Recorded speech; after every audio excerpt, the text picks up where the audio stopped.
Good morning, students. Let us continue with the second half of chapter 3, which deals with the lean system and its implementation of strategic cost management and performance evaluation subject, paper 5 of CA final syllabus. This discussion is based again on the Jan 2019 version of the study material. We have covered the other day, the earlier session, till the 5S, which is dealing with the Japanese methodology of introducing workplace organization methods. In furtherance to that, let us continue with total productive maintenance. Now, TPM is a philosophy which is basically driven towards ensuring that the assets of the factory or in the factory are all adequately maintained such that a holistic approach is ensured to guarantee that the quality would not be compromised upon in terms of delivering the final product to the consumers. Now, the other day we had discussed the 4 stages in TPM. Today we will launch into the pillars of TPM methodology. This is further to the page 23 of the study material. Now, TPM primarily aims at zero defects, zero breakdowns, zero accidents. Prima facie looks to be more of a preventive nature-related transaction. Now, the pillars of TPM, if one were to look at, there are about 8 pillars, which is further to the 5S, which is introduced by the Japanese, which has already been explained to you. These 8 pillars we will start with now. The very first one deals with autonomous maintenance. Now, what is this autonomous maintenance about? The word autonomous generally indicates something which is independent. Now, in a factory, just imagine that the machinery which is being used to produce goods will certainly have to be maintained on and off to ensure its smooth functioning. Now, when one were to look at this maintenance aspect, maintenance by itself can be categorized into different types. For example, something could be called an autonomous maintenance, something could be preventive maintenance, a planned maintenance, breakdown maintenance, etc. Now, with regard to autonomous maintenance, what happens is, now let us look at our own house. For example, if the electricity in our house were to trip, would we immediately call the electrician probably? Well, initially yes, but then when the electrician is in, he would advise us to start checking whether it is tripped the next time, and then probably turning it on will automatically ensure that the electricity stands supplied properly.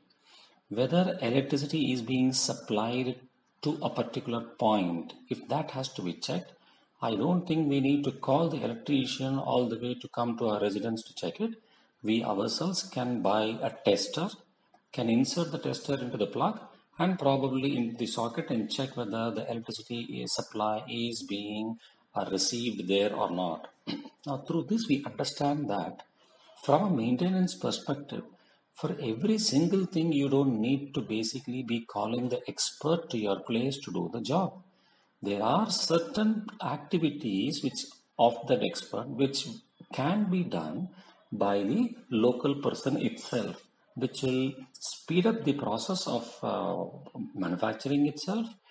Such kind of activities which are undertaken by the local people at the operator level is referred to as autonomous maintenance. Take another example with regard to a cycle. If we have a cycle and if the cycle has to be cleaned, dusted, lubricated, do we need to take the cycle to the cycle mechanic or can we do it by ourselves? If we do it by ourselves, I guess the longevity of life of the cycle will obviously increase. Now, when there is a puncture, we have to take our cycle to the mechanic. So even with regard to maintenance of machinery, there are certain activities like cleaning, lubricating, inspection, tightening the loosened bolts, etc. given in the material, which can be done by the local worker itself, the operator of the machine. So that's part of the autonomous maintenance. Then the pillar 2 is a focused improvement wherein Kaizen methodology is used, meaning continuous focus on continual improvement is what is part of this step. So constantly the management, the workers are focusing on how to improve the quality and reduce the losses, probably also reduce any form of wastage or inefficiencies. And appropriate techniques will be used like a Kaizen register, why does the loss arise, a summary of the losses to be able to investigate and rectify it in the future. Then we move on to play the pillar 3, which is planned maintenance, wherein what happens actually is if we look at the technique given on the study material, there are different types of maintenance listed here: preventive, breakdown, corrective, and maintenance prevention. Now let's look at an example again from a preventive maintenance. Now on a daily basis, certain types of maintenance with regard to the machine can be done by the maintenance department itself apart from the operators doing. So they would be coming and executing that part of the preventive maintenance on a daily basis probably. Certain things could be planned for a weekly maintenance or a fortnightly maintenance or probably a monthly maintenance. Now, these types of maintenance are undertaken to try and avoid the speed at which the quality of the machine would deteriorate, thereby impacting the production. If the quality starts deteriorating, probably the speed of the machine will start malfunctioning, or probably even the life of the machine can get shortened. So preventive maintenance takes care of that. Breakdown maintenance. A maintenance which is undertaken essentially at the time of breakdown, okay, could be breakdown related maintenance. Then you have a corrective maintenance. Now what is this corrective maintenance all about? The term corrective indicates that there is something which is kind of a error or an anomaly or a misalignment which can be corrected. Now for example, I might have designed a particular process in such a manner which involves 5 steps, and I feel that step 5 should not be coming at the 5th level but should be at the 3rd level. Okay, and 3 should get swapped to the 5th level. That might be better. This is something like a corrective maintenance which can be undertaken. So corrective maintenance basically deals with certain things which have to be rectified with regard to the design of the machine and which can be done at the current level itself. For example, if there is a utensil which you have, let's take a glass tumbler. If you want to pour water from the glass tumbler into another glass tumbler, generally what would happen is water might spill outside, and the reason is because the glass tumbler at the top does not have a pointed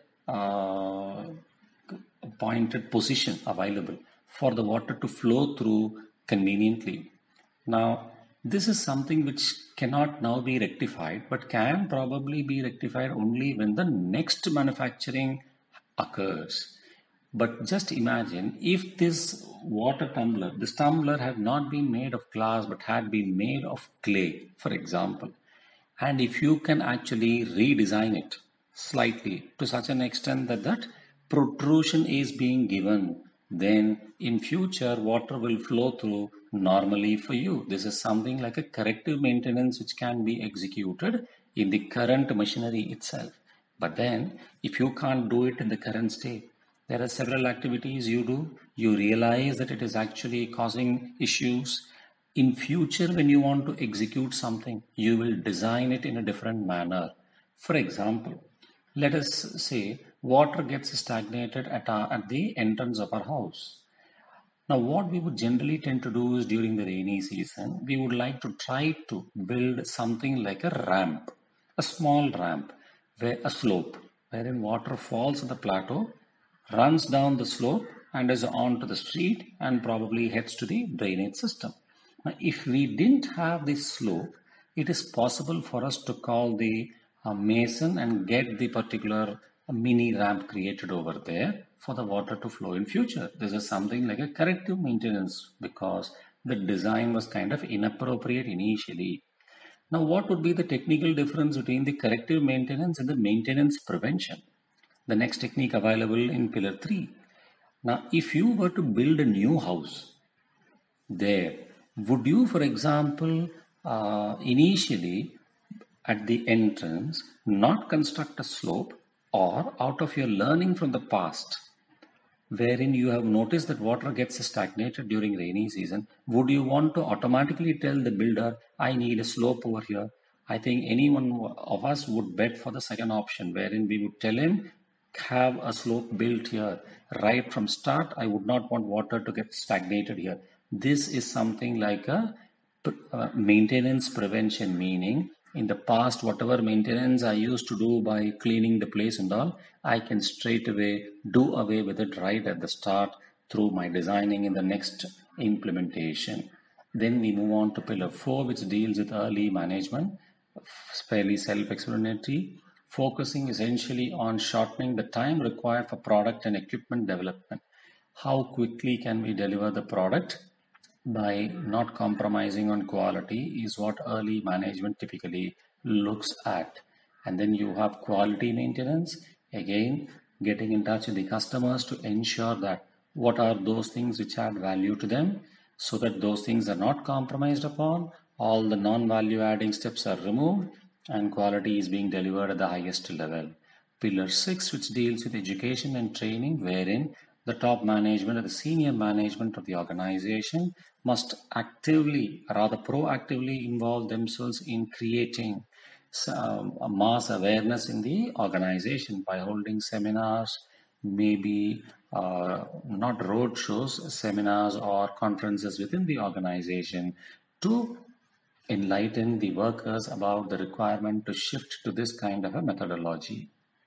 And then you have the office TPM, the pillar 7, wherein it is just not sufficient to go and set right the production plant planning aspect. We also need to pay good attention to the office or the administrative part of the total productive maintenance aspect, implying, for example, if the inventory that arrives in the plant is kept in a place where it is going to be difficult to spot it, then this is something which is administrative in nature.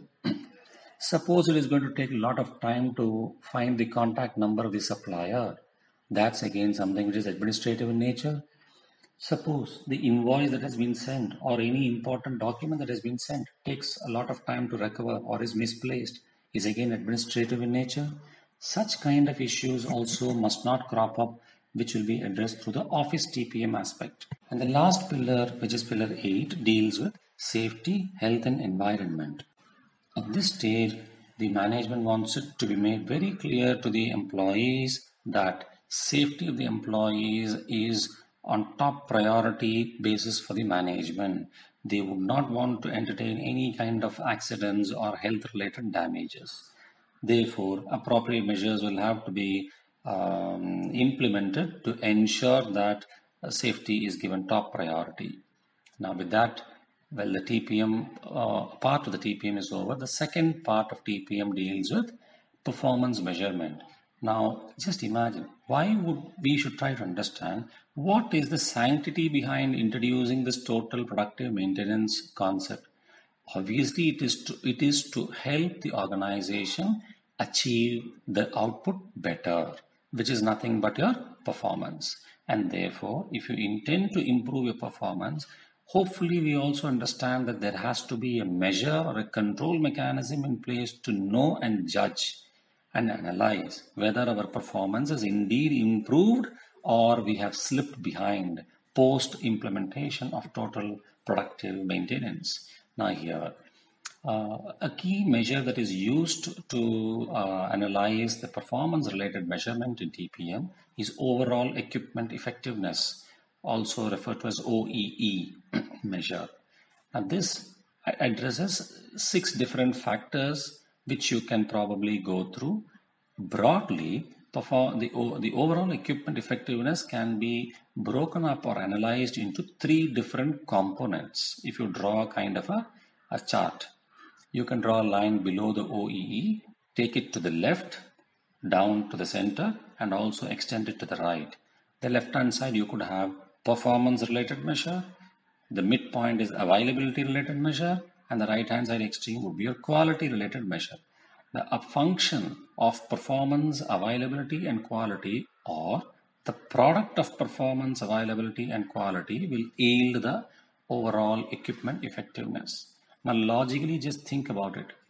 If you want to improve the output from a machine, what are all those things that would be required conceptually? One, in a month, well, a machine can work up to 100 hours. But if, for example, one has been able to work only for 95 hours, reason being 5 hours electricity was not supplied, then what happens? That's one angle involved. The other angle is the machine might probably not be working at the top speed. It should be working at a speed of producing 100 units per hour, but it is producing only, let us say, 97 units per hour. This is something which relates to the performance of the machine, correct? So you have something, the first angle was with regard to availability. Though 100 hours a month is available, but the machine was, but we were able to use the machine only for 95 hours because of the fact that electricity was not supplied, or the machine broke down, or there was a machine setup time involved. So the availability of the machine for productive purposes itself is something which is questionable. Okay, that's point one. The second factor which we saw was, now though the machine is available, probably the speed at which it is functioning is not appropriate. Either it is working too fast or too slow. Correct? Now, this could affect the performance of the machine. And the third factor is the availability, for example, could be 100%, the performance could be at 100%, but then if the product that is getting produced is defective, has some defects in it, then this is something which affects the quality. Now a function of all these three is what yields the overall equipment effectiveness. There's an illustration which has been given. I hope with this conceptual clarity you will be able to conveniently solve the problem and understand it a little better. Now please do remember that total quality management and total productive maintenance both are based on collective teamwork. That is absolutely critical. Both of them are trying to ensure quality, okay, through collective teamwork. So that is a must in all these things, and in both the philosophies, the senior management commitment is also a must, without which it will be a total failure. Now, further to this concept of TPM, we now launch ourselves into another aspect of lean system and innovation, which deals with cellular manufacturing or one-piece flow production system. Now, what is all about this cellular manufacturing or one-piece flow production system? Cell basically indicates a small component or something like a cubicle or a room. It has different meanings in English. Now, the fundamental concept behind cellular manufacturing is to support the just-in-time methodology of the lean system of manufacturing. Now, in traditional days, what used to happen is probably one might have 4 different types of machines existing in the production plant: machine A, machine B, machine C, machine D. And machine A probably could be 4 machines in number, machine B 4 machines in number, machine C 4 in number, and machine D 4 in number. Each one would constitute machine A, 4 numbers will be in a production line, assembly line. Machine B, 4 of them together in one assembly line in a different place. Similarly, C and D. So we notice that in the traditional system, 4 machines of machine A is working straight together, and then the output will all be transferred to machine B. There it will be done somewhere. From there on to machine C, and then on to machine D somewhere else. This is how a quantitative related productions used to take place in a big scale in the traditional system. But now, under the cellular manufacturing system, the fundamental concept was, rather than having huge machines in place which will be scattered in different places, for example, there is a pocket allotted for the 4 machines of the 4 numbers of machine A, the 4 numbers of machine B separately, machine C separately, and the 4 numbers of machine D separately in the traditional system. Now here what happens is, we understand that for a product to be manufactured, it has to go through machine A, B, C, D. Therefore, what happens is one machine of machine A, one of machine B, one of machine C, and one of machine D, which will actually be processing different levels or different aspects of the product which you manufacture. All these four will be brought together in one room, close to each other, in close proximity. Okay. Similarly, there will be another cell or another room adjacent to this cell where the second machine A, machine B, machine C, and second machine D will be brought together in one line. Similarly, room 3 and room 4. So now we find that the machines probably are not highly scattered, but they are fairly close to each other. And one very important thing is, in the traditional days, these machines used to be organized in a linear arrangement or a flow. It's a long line. But then, in the cellular manufacturing, one remarkable deviation was that these machines typically, in our example, we have assumed only 4. For example, you need 10 different machines. These machines will not be organized in a linear line, but would be organized in the form of a U-shaped diagram. Okay, the reason for that is very simple. This kind of a U structure offers a lot of flexibility, a lot of convenience to the employee or the operator to supervise what is going through each machine. Now, one might tend to think, how can this be significantly different from a linear line? Now, just imagine, in a linear line, we have to walk all the way across the line. Whereas in the case of a U-shaped curve, half the way you are able to do it. Now, to practically understand this, just imagine that you have a spring and the spring is 6 feet long.